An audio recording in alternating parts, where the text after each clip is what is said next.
Pasaulio čempionatui besirengianti Lietuvos jaunimo rinktinė sužaidė antrasias draugiškas rungtynes. Šeštadienį Kaune šalies 19-mečiai 96-76 nugalėjo moksleivių krepšinio lygos rinktinę. Nugalėtojams Dovydas Redikas pelnė 16 taškų.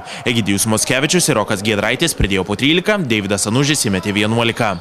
MKL rinktinėje Artūras Gudaitis pelnė 14 taškų, Marius Grigonis įmetė 13, o Tauras Jogėla 11. Po šio mačo Lietuvos rinktinės treneris Kazys Maksvytis paskelbė, kad komanda atsisveikino su 3 krepšininkais – Tadu Maželiu, Ronaldu Rutkausku ir Nerijumi Barausku. Komandoje liko 18 kandidatų, kurie nuo pirmadienio pasirengimą čempionatui tęs Panevėžyje.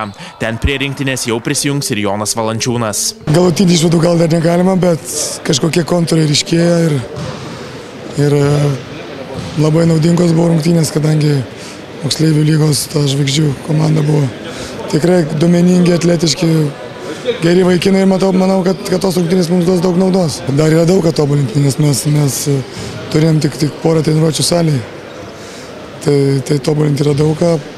Toliau dirbsim kryptingai, dirbsim. Dar toliau šiek tiek fizinio parengtumą gerinsim.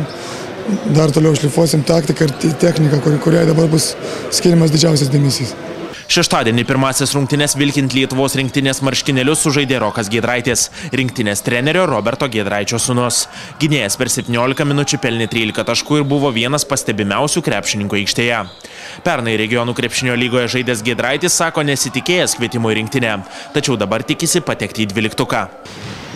Tikėjaus, bet aišku, kadangi žaidžiau tik tais regionų lygoje, tai kažkaip galvojau, kad tikrai, kad yra už man dar ir geresnių, kurie gali žaisti, bet aš įrodžiau, kad aš galiu žaisti.